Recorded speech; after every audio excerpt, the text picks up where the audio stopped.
Good morning students, welcome to class. बच्चों, कल हमने अपनी हिंदी की बुक में जो क्षितिज भाग 2 हैं उसके चैप्टर 3 में जो कविताएं दी हुई हैं उसके फर्स्ट पार्ट को किया था, जो एक सवैया था और ये सवैया कवि देव का लिखा हुआ था। आज हम इसी चैप्टर के सेकंड पार्ट को पढ़ेंगे जिसका नाम है कवित्त। ये भी कवि देव द्वारा ही लिखा गया है। हमने कवि के जीवन परिचय के बारे में कल ऑलरेडी हम डिस्कस कर चुके थे, तो चलिए हम अब इसके सेकंड पार्ट को पढ़ना शुरू करते हैं। ये बहुत ही अच्छी पोएम है, आप इसे ध्यान से सुनने की और समझने की कोशिश करना। डार द्रुम पलना बिछौना नव पल्लव के। डार का मतलब होता है डाली और द्रुम का मतलब होता है पेड़ या वृक्ष, पलना मतलब पालना। सबसे पहले तो मैं आपको ये बता दूं कि इस कविता में कवि ने बसंत ऋतु को एक नवजात शिशु की तरह देखा है। कहने का मतलब क्या है कि उसने बसंत ऋतु को एक नवजात शिशु के रूप में मानवीकरण किया है कवि ने बसंत ऋतु का। तो कवि क्या कहते हैं कि डार द्रुम पलना। डार द्रुम पलना का मतलब होता है कि जो पेड़ों की डालियां हैं, डार का मतलब डालियां, द्रुम का मतलब पेड़ और पलना का मतलब पालना, मतलब वृक्षों की डालियां बसंत रूपी शिशु के लिए पालने का काम कर रही है। बिछौना नव पल्लव के। बिछौना का मतलब होता है सिंपल एक बिछौना जो हम बिछाते हैं। नव पल्लव नई नई पत्ते, और पेड़ों के जो नई नई पत्ते हैं वो उसके लिए किसका काम कर रहे हैं, एक कोमल बिछोने का काम कर रहे हैं। और ये बिछौना है किसका, बसंत रूपी शिशु का। ठीक है, तो पहली लाइन आपको समझ आई। डार द्रुम पलना, पेड़ों की जो डालियां हैं वो पालने का काम कर रही हैं, और जो पेड़ों के नए नए पत्ते हैं वो बसंत रूपी शिशु के लिए कोमल बिछौना बन गए हैं। सुमन जिंगोला सोहे तन छवि भारी दे। अब सुमन का मतलब होता है फूल, जिंगूला का मतलब होता है जबला। बसंत रूपी जो शिशु है उसके शरीर पर जो ये फूल, रंग बिरंगे फूल खिले हुए हैं, ये जबले की तरह लग रहे हैं। सोहे तन छवि भारी दे। भारी दे का मतलब होता है अत्यधिक, यानी बहुत ही अधिक। तन का मतलब है शरीर और छवि का मतलब होता है छवि, यानी जो शरीर रूपी है। ठीक है, और सोहे का मतलब सुशोभित हो रहे हैं, यानी रंग बिरंगे फूल उस शिशु के शरीर पर जबले की तरह बहुत अधिक सुशोभित हो रही है, यानी बहुत ज़्यादा सुंदर लग रहे हैं। पवन झुलावे। हवा बहती हुई ऐसे लगती है मानो इसे झूला झुला रही हो। केकी कीर को बोलते हैं तोता और मोर। बतरावे देव। देव कवि कहते हैं कि तोता और मोर को देखकर ऐसे लगता है मानो वो उससे बातें कर रहे हो। कोकिल का मतलब होता है कोयल। हलावे मतलब हिलाती है। हुलसावई का मतलब आनंदित कर रही है। तारी दे का मतलब तालियां बजाकर। तो लाइन का मतलब क्या हुआ, कोकिल हलावे। कोयल कूकती हुई ऐसे लगती है मानो वो इस शिशु को हिला रही हो, और इसे तारी दे का मतलब तालियां बजा बजा कर इसे आनंदित कर रही हो।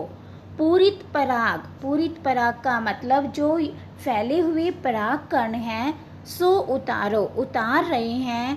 करे राई नोन। राई का मतलब राई होता है और नोन का मतलब नमक होता है। परागकण ऐसे लगते हैं मानो वो राई और नमक मिलाकर इस शिशु की नज़र उतार रही हैं, बसंत रूपी शिशु की नज़र उतार रही हैं। कंजकली का मतलब होता है कमल की कली। कमल की कली नायिका की तरह लग रही है, यानी जो कमल खिले हुए हैं, कमल की जो कलियां हैं वो एक नायिका की तरह दिखाई दे रही हैं। लतान सिर सारी दे। और जो पेड़ लताओं से लदे हुए हैं, हरी भरी लताओं से लदे हुए हैं, वो लताएं किसकी तरह दिख रही है, साड़ी की तरह दिख रही है। और इस साड़ी को इस नायिका ने अपने सिर पर धारण कर रखा है, यानी हरी भरी लताएं ऐसे लगती हैं मानो कमल की जो कली है, कमल कली रूपी नायिका ने उसे अपने सिर पर धारण कर लिया हो। मदन महीप जू। महीप का मतलब होता है राजा। को बालक बसंत ताही। बसंत यानी ऐसे लगता है कि बसंत रूपी जो ये बालक है, जो ये शिशु है, वो राजा कामदेव का ही, मदन महीप का मतलब होता है राजा कामदेव का ही एक छोटा सा बालक है। प्रति ही जगावत गुलाब चटकारी दे। प्रति ही का मतलब क्या होता है, प्रातः ही जगावत गुलाब चटकारी दे। जो ये बसंत रूपी बालक है, इसे देखकर क्या लगता है कि ये राजा कामदेव का ही छोटा सा बालक है, जिसे जगाने के लिए हर रोज सुबह, प्रातः ही का मतलब क्या होता है सुबह, और जगावत मतलब जगाने के लिए, जिसे जगाने के लिए हर रोज जो गुलाब के फूल हैं वो चुटकी दे रही है। कहने का मतलब यह है कि बसंत ऋतु के आने पर जो गुलाब की कलियां होती हैं वो चटक कर फूलों में बदल जाती हैं। तो ये आपको समझ आई इसकी हिंदी। एक बार फिर से देख लीजिए कि डारी द्रुम पल्ला बिछोना नव पल्लव के, पेड़ों की जो डालियां हैं वो बसंत रूपी शिशु के लिए पालने का काम कर रही है और नए नए पत्ते बिछोना बन गए हैं, कोमल बिछोना बन गए हैं। सुमन झिंगोला सोहे तन छवि भारी दे। सुमन का मतलब रंग बिरंगे जो फूल खिले हुए हैं वो इस शिशु के शरीर पर अत्यधिक सुशोभित हो रही हैं, झबले की तरह। पवन झुलावे, पवन हिलती हुई ऐसे लगती है मानो इसे झूला दे रही है, और केकी की, तोता और मोर को देखकर ऐसे लगते हैं मानो वो इस बसंत रूपी शिशु से बातें कर रही हो। कोकिल हलावे, कोयल कूकती हुई ऐसे लग रही है मानो वो इसे हिला रही है। हुलसावे कर तारी दे, और वो तालियां बजाकर इसे आनंदित कर रही हैं। पूरित पराग सो उतारो करे राई नौन, पराग कण को देखकर ऐसा लगता है मानो वो इस शिशु की राई और नमक मिलाकर नजर उतार रहे हैं। कंजकली नायिका, कमल की कली रूपी नायिका ऐसे लगती हैं, कमल की कली नायिका की तरह लगती हैं। लतान सिर साड़ी दे, और हरी भरी लताएं साड़ी की तरह दिखाई दे रही हैं, और इस साड़ी को ऐसे लगता है मानो इस नायिका ने अपने सिर पर धारण कर लिया हो।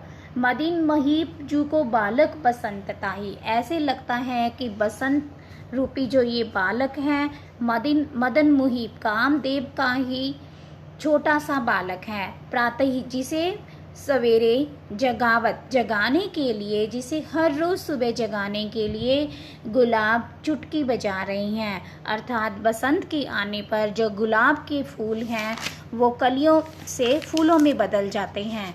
तो विशेष जो इसका काव्य सौंदर्य है उसके बारे में हम देख लेते हैं कि इसके काव्य सौंदर्य के बारे में कवि क्या कहना चाह रहे हैं। फर्स्ट तो ये कि इसमें बसंत ऋतु का मानवीकरण किया है, क्योंकि इसे एक नवजात शिशु की तरह दिखाया है, इसलिए इसमें मानवीकरण किया गया है। इसके अलावा और भी मानवीकरण अलंकार हैं, जैसे सुमन चिंगोला, ठीक है। इसके अलावा कोकिल हलावे की, कोयल हिला रही है उसे, परागकण उसकी राई नमक मिलाकर नज़र उतार रही हैं, तो इन सभी में भी मानवीकरण अलंकार है, ठीक है। इसके अलावा रूपक अलंकार, अनुप्रास अलंकार और उत्प्रेक्षा अलंकार का अच्छे से कवि ने प्रयोग किया है। दूसरा क्या है कि इसमें ब्रज भाषा का बहुत ही अच्छे ढंग से कवि ने प्रयोग किया है। कवित है तो नेचुरल सी बात है कि कवित छंद का प्रयोग हुआ है और पूरी की पूरी कविता माधुर्य गुण से भरपूर है, और कवि ने ब्रज भाषा का बहुत ही सुंदर प्रयोग किया है। तो उम्मीद करती हूँ बच्चों आपको ये वीडियो समझ आ गई होगी। नेक्स्ट वीडियो में हम इसी चैप्टर के थर्ड अर्थात लास्ट पार्ट को डिस्कस करेंगे। तब तक आप ये वीडियो अच्छे से देखते रहना, और इस वीडियो से रिलेटेड जो सरलार्थ वगैरह हैं, जो शब्दार्थ वगैरह हैं, वो आप वीडियो समझकर अच्छे से अपनी नोटबुक में अच्छी सी राइटिंग में नोट डाउन कर लेना। और अगर कोई प्रॉब्लम आपको फेस करनी पड़ रही है तो आप पर्सनली मुझे मैसेज कर सकते हैं। तब तक के लिए वीडियो अच्छे से देखते रहिए। Thank you, have a nice day, thanks for watching my video.